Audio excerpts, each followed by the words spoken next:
Hello and welcome to another episode of AI Heroes. It's me, Dave Carruthers. I'm here with Emese Pinter. We're at Insights Lighthouse, part of the Cannes Lions Festival for our live series. Emese, welcome to the show. Hi Dave, thanks for having me. Of course. All right, so 2 days of Insights. We're about halfway through day one. What's been your experience so far?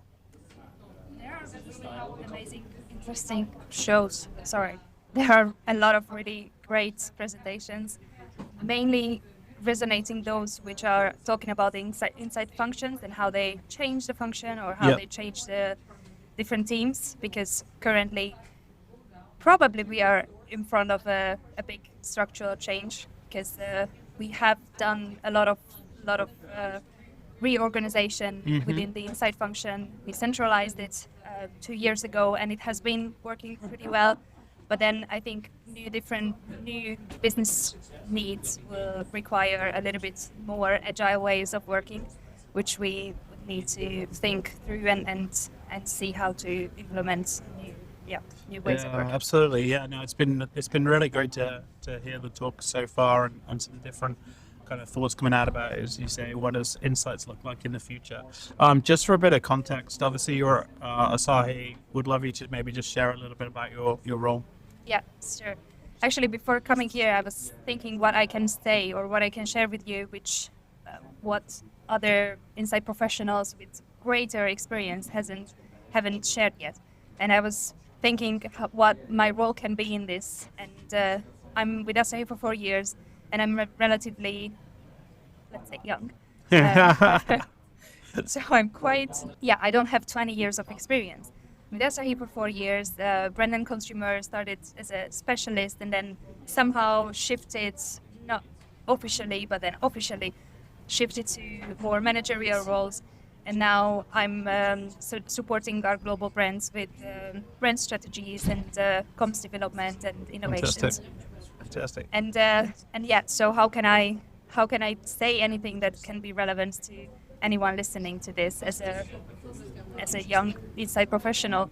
I think what is currently happening with all the technology, like with all AI implementations, I think this is what I see among our peers and versus our more experienced inside colleagues, how they approach AI and what is how do they see it as how do they see the role of AI within the organization and within the insights community as well.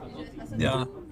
So I know you've obviously presented alongside One Strategy recently at Quirks London, so have been on the kind of forefront of AI adoption. But how is it you think, like, what are your personal thoughts on kind of the role of AI and how are they maybe differing from some colleagues or, you know, other people that you see in the industry that maybe not adopting it as quickly?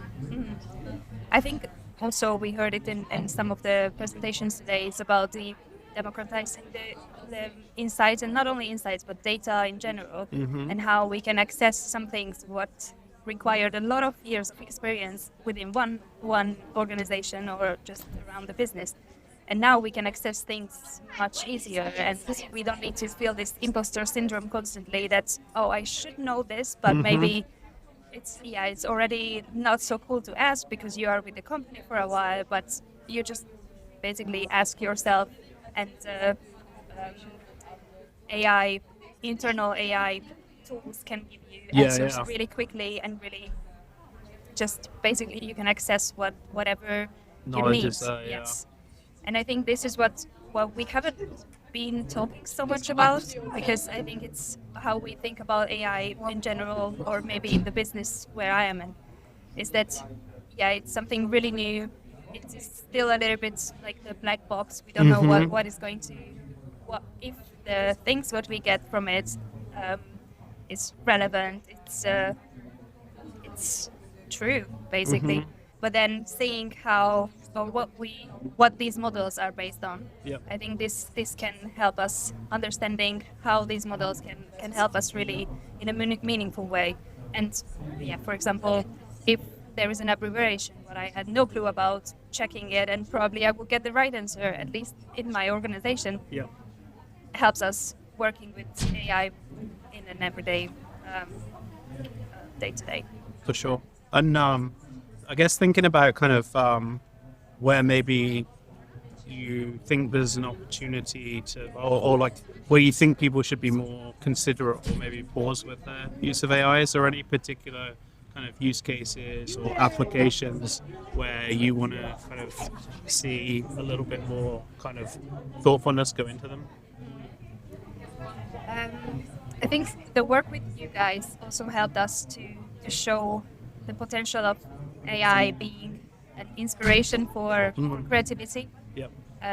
So in many cases, and also hearing it in different conferences, we think about it as a tool helping, doing qualitative analysis quicker. Yeah, it's great, but how it elevates things what we are currently already doing in a different way, as helping creative work, helping innovation, helping the foundation of creative, commercials. Yeah. No, it's definitely becoming a great thought partner, and I think kind of obviously freeing up more time for more critical thinking and enabling teams to do more. So one of the big themes of today at the conference is embracing the unexpected. So I'm not going to ask you some random question, but I mean, I just think when you think about kind of how you've seen Insights evolve over the last 4 years, obviously there's been a lot of change. How do you personally think about embracing the unexpected from an Insights and business perspective? I think it's more about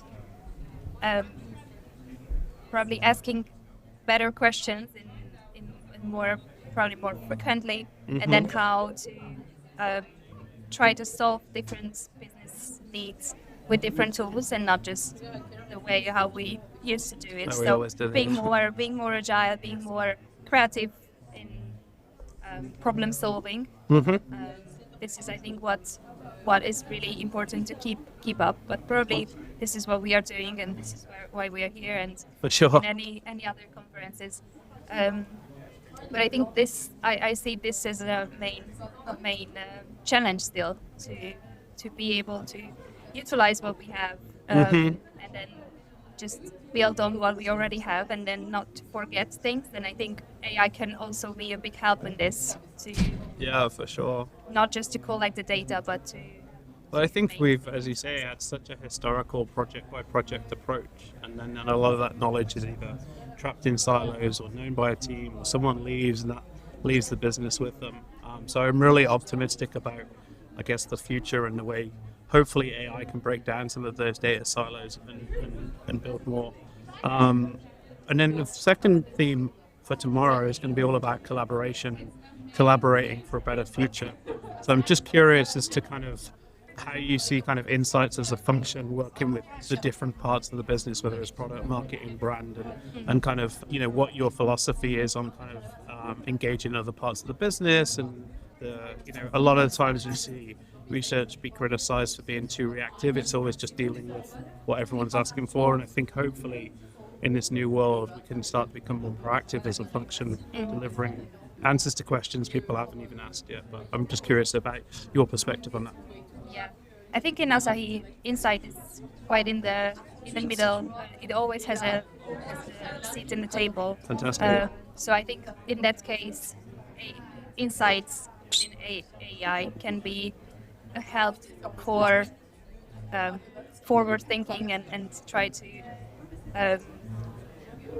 make sure that what we don't know, we find out before we go into developing something that then we'll find out that it's not the right path or not the right way to do. About collaboration, I think first of all, in our Insights community, as I mentioned at the beginning, about 2 years ago, we restructured Insight into a central function. So our local Insight teams are part of our big Insight community, which means that we try to collaborate at least across markets better. So the Polish team would learn something from the UK Insight team, and then they try to implement those good practices or something that they did in one market in another one. And then another structure change was our our marketing function became part of a commercial growth function, which also contains a lot of other teams. So the collaboration became, I think, a bit stronger, Yep. and we learned different things from these within the commercial growth team better and quicker than we did before, and also how um, the ways of working and what different teams are doing is cascading down faster than it used to be, because maybe the head of Insight was in a lot of meetings, but then until it reached people who were actually not actually working, obviously everyone is working, but until we got the information or anything about what's happening in the business, by that time there has been, I don't know, a decision or more decisions made, and then it was again the reaction and not the proactive way of doing something. Fantastic. Well, Emese, thanks so much for joining us on the show. We've got a day and a half left, and really appreciate you being a guest. I'm really happy to be here. Yes, thank you. Awesome. Thanks.